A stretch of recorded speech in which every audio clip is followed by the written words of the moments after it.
Continua agora, mudando de assunto, continuamos no assunto Brasil, mas vamos falar um pouco de economia, porque a alta no custo da energia no Brasil preocupa o governo em meio à queda nos índices de aprovação. Nessa tarde, o presidente Lula se reuniu com alguns dos seus principais ministros para evitar reajustes na tarifa, que tem forte peso na inflação. Veja na reportagem de Pedro Teixeira. Lula chamou para a reunião os ministros da Fazenda, Fernando Haddad, da Casa Civil, Rui Costa e Alexandre Silveira, de Minas e Energia. Segundo Silveira, foram debatidas possíveis fontes de recursos para manter o custo de energia. Entre elas, o uso dos leilões do pré-sal, a equalização entre mercado livre de energia e mercado regulado e até mesmo o uso de parte do orçamento da União, a fim de buscar uma solução para uma grande preocupação do ministro de Estado de Minas e Energia, de todo o governo e também do presidente Lula, que é fazer justiça tarifária no país. As alternativas ainda estão em análise. Uma das mais avançadas, porém, é uma medida provisória que acaba de chegar ao Palácio do Planalto, ao qual a CNN teve acesso. A MP antecipa 25 bilhões de recursos da Eletrobras para reduzir as tarifas de energia. O valor se refere a uma das contrapartidas da privatização em 2022. Na época, a empresa de energia se comprometeu a fazer um aporte de 32 bilhões de reais ao longo de 25 anos para a Conta de Desenvolvimento Econômico, a CDE, que serve como um fundo para bancar subsídios do setor elétrico. Uma parte já foi destinada para essa conta, restando os 25 bilhões que o governo quer usar agora. Como a Eletrobras se recusa a fazer o pagamento imediato, a medida provisória vai permitir a antecipação destes recebíveis por meio de títulos que serão lançados no mercado financeiro e negociados pela Câmara de Comercialização de Energia Elétrica. O dinheiro será usado para quitar 2 empréstimos contratados pelo setor elétrico. A chamada Conta Covid de 2020, que socorreu as distribuidoras pela perda da demanda e da inadimplência, e a Conta Escassez Hídrica, de 2022, quando o país viveu a pior seca em 9 décadas. Os empréstimos fazem parte dos custos da conta de luz e pressionam os aumentos. Com o subsídio, o governo espera que os reajustes na tarifa, estimados no começo do ano pela ANEEL, em torno de 5,6%, sejam bem menores, perto de 2%. Isso é uma dívida da Eletrobras com o Brasil. É uma dívida que está constando na lei que privatizou e quem tem que autorizar é apenas o Congresso Nacional, que a gente possa securitizar e pagar essas contas que foram assumidas irresponsavelmente pelo ministro da Economia do governo anterior, em nome dos consumidores de energia do Brasil. Bom, os tributos e encargos correspondem aos maiores custos embutidos na conta de luz dos brasileiros, e quem vai nos detalhar esses dados é o Daniel Hittner, que mostra o que está na composição da tarifa de energia. Daniel. Deixa eu mostrar isso rapidamente para a gente, Caio. Eu costumo dizer o seguinte, que o Brasil é o país da energia barata e da tarifa cara. A gente tem uma energia farta, limpa. Primeiro era energia de hidrelétricas, agora tem muito solar, muita eólica. Tudo isso é muito mais barato do que aquela energia suja que muitos países ricos usam. Agora, se a gente for olhar ali como que funciona a conta de luz no detalhe, o que você está pagando? Vamos mostrar ali com a ajuda de uma arte que a nossa Fernanda Mainzer ajudou a preparar. 32,5% do custo da tarifa de energia é a energia em si, a geração de energia. E você tem ali mais 27,5% praticamente, que é o custo do fio, das linhas de transmissão, da distribuição nas grandes cidades. Tem um pouquinho ali de iluminação pública, de perdas e furtos de energia, mas olhem este número que é o mais importante. 33% da tarifa de energia é tributo e encargo. Tudo isso que é ou imposto ou pagamento de subsídio para alguém. E aí vamos ver essa curva dos subsídios que está na conta de desenvolvimento energético. Essa conta começou no início ali dos anos 2000 e foi subindo, subindo, subindo, subindo. O que é a CDE? É um superfundo que banca todos os subsídios, por exemplo, para tarifa social para os mais pobres, Luz para Todos, aquele programa de universalização de energia elétrica, subsídios para energia solar e eólica, que hoje são baratos, mas quando começaram não eram baratos e precisavam de um empurrão inicial. Essa conta foi crescendo, crescendo, crescendo. Em 2019, ela já estava em 16 bilhões de reais. E todo mundo falava, assim não dá, assim é explosivo. Só que continua crescendo. Em 2024, nós já estamos em 37 bilhões de reais. E para o ano que vem, todo mundo está dizendo, olha, vai passar dos 40 bilhões de reais. É isso que precisa ser corrigido em algum momento. Esses subsídios precisam parar em algum momento, Caio. Bom, vamos receber agora aqui o Luiz Eduardo Barata, que é presidente da Frente Nacional dos Consumidores de Energia e ex-diretor-geral do Operador Nacional do Sistema Elétrico. Luiz Eduardo, muito obrigado, viu, pela sua presença. É um prazer, eu que agradeço a oportunidade de discutir sobre um tema tão importante para o Brasil. O senhor tem a sensação que o governo, para resolver um problema de preço, de tarifa, está criando um novo problema, ampliando uma conta futura que todos pagaremos? Veja, Caio, a minha preocupação é que a gente repita erros que cometemos no passado. O Daniel foi muito feliz, né, quando ele disse que nós temos uma das energias mais baratas do mundo, justamente por conta da nossa matriz e pela integração que nós temos do sistema de transmissão do país inteiro. Em compensação, a conta de luz que chega na conta dos brasileiros é das mais caras do mundo. Além da conta que nós pagamos, isso tem um impacto tremendo sobre todos os produtos que nós consumimos, todos os serviços que nós contratamos. Então, a energia elétrica ela tem impacto sobre a vida do cidadão, sobre o IPCA, obviamente sobre a economia, sobre o crescimento do Brasil. Ô, Thaís, o quanto desse AUE todo aí compromete os investimentos no Brasil? Caio, compromete porque a gente já poderia estar, por exemplo, com um sistema de transmissão maior, até um próprio sistema de geração mais eficiente. Hoje o Brasil produz mais do que o dobro do que demanda, mas não tem o que fazer com essa energia. A gente ainda precisa, o Operador Nacional do Sistema, que é o órgão responsável pela distribuição da energia, pelo funcionamento do sistema, ainda precisa ligar a termoelétrica que funciona com combustível fóssil, porque no horário de pico é o horário que essa demanda precisa ser atendida. O Brasil é um país quase que inevitável para o investimento em energia elétrica. Eu vejo esse como um dos focos de atração de investimento quase impossível de não acontecer. Quer dizer, o investimento vai acontecer. A questão é a que custo. Essa discussão toda que a gente está tratando aqui da Eletrobras, né? Primeiro, o governo não tendo aprovado a privatização, questionando o tempo inteiro a privatização, o modelo, o preço, querendo intervir na gestão da companhia, querendo voltar a ter assento no conselho. Não só a estrutura de custo e dos subsídios que estão, já que não fazem mais sentido, e isso acaba transformando o custo da energia numa coisa muito alta, mas também a forma de gestão das empresas do setor. Eu continuo acreditando, não sei se Barata vai corroborar isso ou não, mas eu continuo acreditando que o investimento em energia no Brasil ainda tem um grande atrativo, ainda é inevitável, ainda vai atrair muito investimento estrangeiro para cá, mas não necessariamente no momento e com a eficiência e com o resultado que o Brasil precisa. Luiz Eduardo, a Thaís praticamente sugere direcionar a pergunta para o senhor.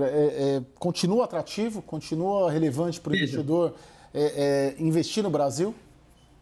Veja, continua atrativo, sim, mas eu diria que com muita preocupação.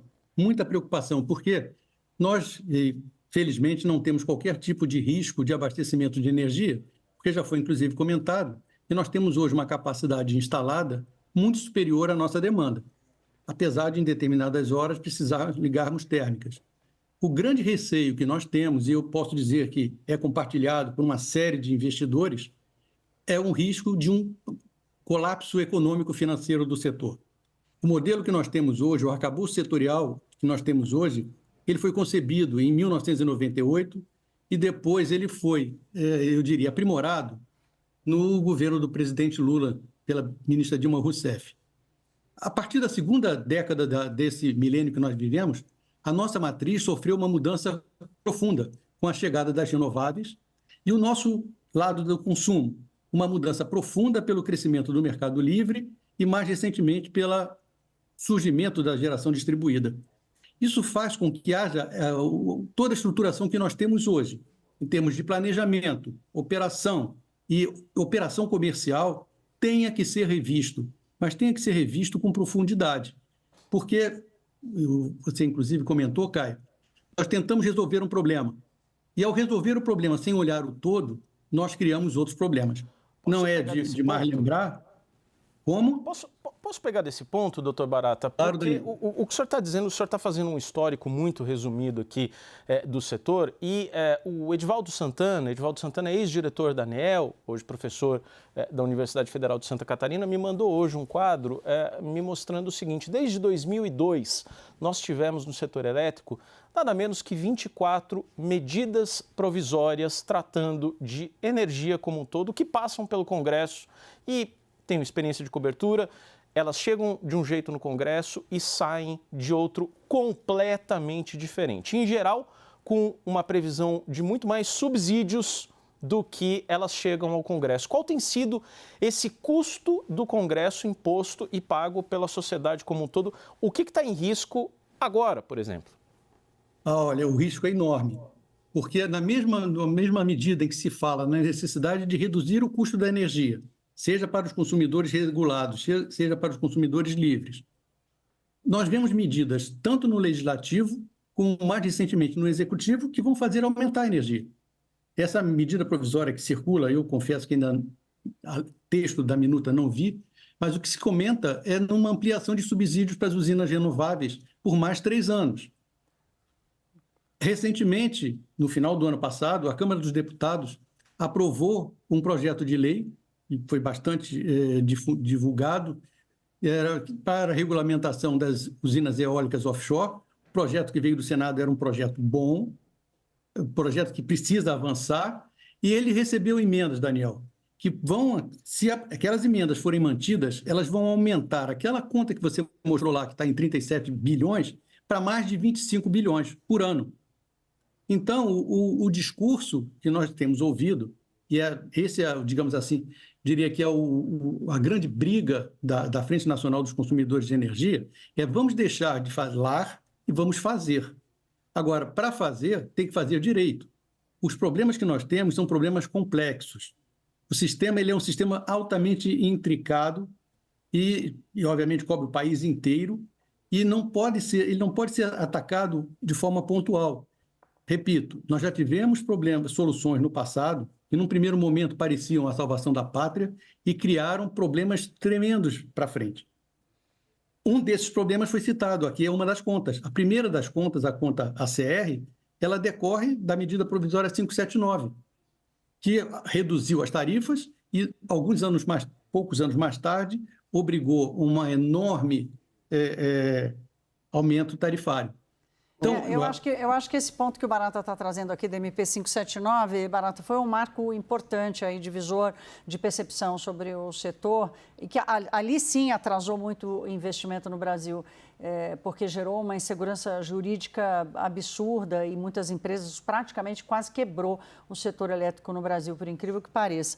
Agora, nesse ponto do subsídio, aqui a gente vai misturar a conversa sobre a energia com a conversa sobre a alocação do recurso público, a alocação do recurso privado, né, de como o consumidor brasileiro é obrigado a bancar políticas públicas que não fazem mais nenhum sentido. É o caso do subsídio para as energias renováveis, que não fazem mais, esses subsídios não fazem mais nenhum sentido. Não necessitam mais.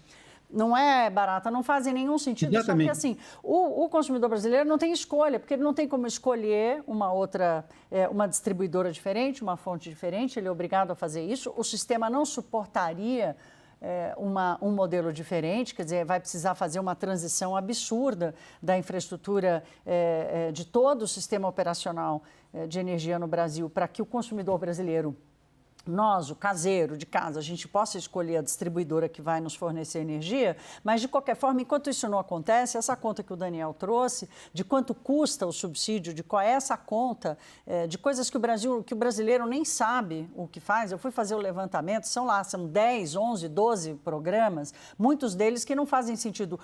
Programas que fazem sentido, por exemplo, como o subsídio para a conta social. E a coisa é tão absurda que quem recebe o subsídio, porque está em baixa renda, acaba pagando pelo subsídio de quem tem fonte renovável. Exatamente. Né? Então, é um contrassenso. Você faz o pobre, que recebe parte do subsídio por uma conta de energia mais barata, ele paga a conta do rico, que quer pôr o painel solar em casa, quer fazer uma fazenda de geração de energia solar e que tem subsídio. Então, é uma discussão que passa pela questão fiscal, pelas contas públicas e pela péssima qualidade de alocação de recurso público no Brasil. Agora, eu só fico com dúvida, a gente está falando, todo mundo citando a MP 579, né, de 11 de setembro de 2012, o 11 de setembro do setor elétrico. Cara. Isso, 11 de setembro do setor elétrico, né, como ficou conhecido no setor. E a partir dali, dessa MP 579, foi a grande cisão, o grande divórcio ali do setor privado com o governo Dilma, que acabou tendo o desfecho que teve, muito também, ou parte também, em razão dessas medidas. Daniel, 11 anos depois, 12 anos depois quase, o governo Lula tem esse histórico, tem essa memória, o próprio presidente da República tem essa memória. O que foi feito de errado no governo Dilma que a gente não pode repetir, eles no caso. Por que volta uma ideia dessa que foi marcante ali da relação do petismo com o setor privado e ajudou, sim, a empurrar a Dilma para fora do governo?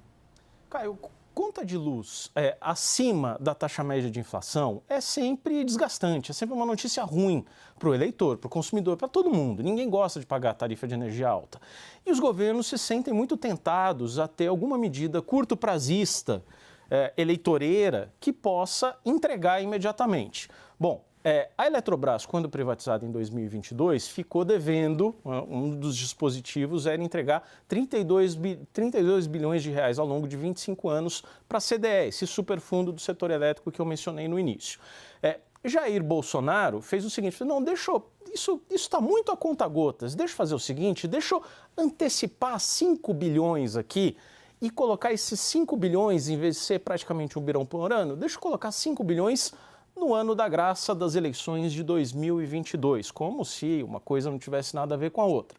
Bom, chega o governo Lula. O governo Lula coloca mais 1 bilhão de reais desse aporte anual da Eletrobras na CDE em 2023. Chega em 2024, olha os reajustes acima da inflação e diz o seguinte, poxa, em vez de eu ter esse 1 bilhão de aporte aqui a conta-gotas ao longo dos próximos quase 25 anos, deixa eu pegar aqui todos esses 25 bilhões de reais e colocar nos próximos 3 anos, até 2026, no mandato atual. E depois o próximo governante encontrará alguma outra solução.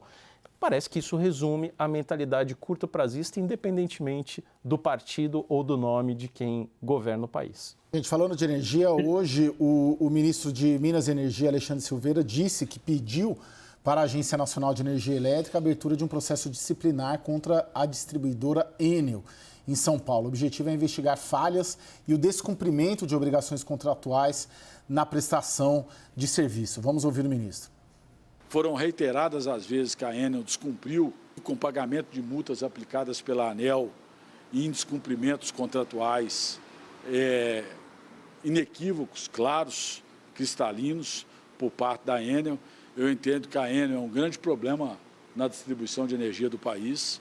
Eu sempre ressaltei que o setor de distribuição, depois de privatizado, e no primeiro momento de privatização, os contratos foram muito frouxos, foram contratos pouco adequados a exigências regulatórias da prestação de serviço de qualidade. Bom, em nota, a Enel diz que, em relação à concessão de São Paulo, cumpre integralmente com todas as obrigações contratuais e regulatórias e está implementando um plano de modernização da estrutura da rede. Afirmou ainda que a companhia já pagou parte das multas aplicadas pela ANEEL e que outras encontram-se ainda em fase de recurso. Doutor Barata, tem uma dificuldade muito grande de punição severa a concessionários. O senhor acha que com essa entrada de Brasília nessa pressão política contra a Enel, até então restrita aqui, principalmente ao prefeito de São Paulo, pode sair uma punição mais grave por parte da Enel à Enel? Veja, Caio, até pode, mas eu acho que esse problema ele é muito maior do que uma simples punição à Enel. É preciso que a gente compreenda que o funcionamento de uma concessionária de distribuição está absolutamente interligada à cidade onde ela está prestando esse serviço. Esse é o primeiro ponto. O segundo ponto é que muitos ainda discutem se efetivamente nós estamos vivendo mudanças climáticas. E nós estamos vivendo mudanças climáticas, que têm provocado eventos extremos, mais intensos e com uma frequência cada vez menor. Então, o que eu entendo que é solução para o problema é uma discussão e um diagnóstico profundo e amplo, que envolve a concessionária de distribuição, porque ela é quem está no final da linha, ela é quem tem que prestar o serviço para o consumidor. Mas envolve também o poder municipal, envolve os órgãos de regulação. Porque se for apenas trocar a distribuidora, não vai resolver o problema. O problema é muito mais grave, é muito mais complexo. Esse é o problema da distribuição, é muito mais complexo. Me permita só fechar aquele outro tema que nós estávamos discutindo, sobre a questão dos encargos e sobre a questão de medidas pontuais ou medidas provisórias para resolver o problema.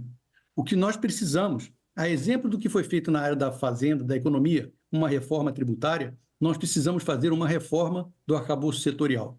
O nosso sistema elétrico brasileiro hoje é completamente diferente, mas absolutamente diferente daquele que tínhamos quando essas regras e leis foram constituídas. E não vai ser com medida provisória isolada e com emendas que nós vamos resolver um problema complexo. É um problema que leva tempo para ser resolvido, mas que, se bem resolvido, vai garantir os investimentos, inclusive investimentos externos.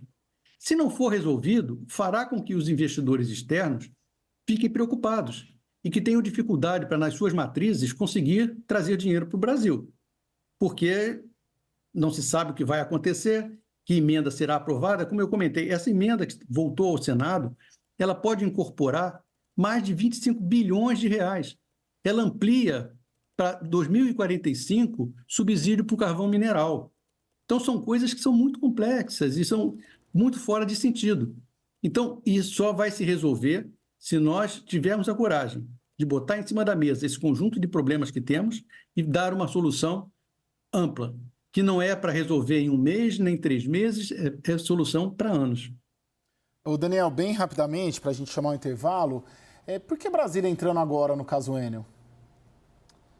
Caio, porque realmente existe uma insatisfação popular, justificável ou não, com a Enel. Isso já aconteceu não só em São Paulo, aconteceu em Goiás também. A Enel comprou a Celg, distribuidora privatizada em Goiás, e a Enel acabou sendo praticamente expulsa de lá por causa de queixas em relação ao serviço e uma briga política ali comprada pelo governador Ronaldo Caiado. Agora, um ponto a se considerar nenhuma concessão importante na área de infraestrutura, energia, petróleo e gás, saneamento, aeroporto, rodovia, foi cassada até hoje no Brasil, desde o governo Fernando Henrique, desde lá de trás.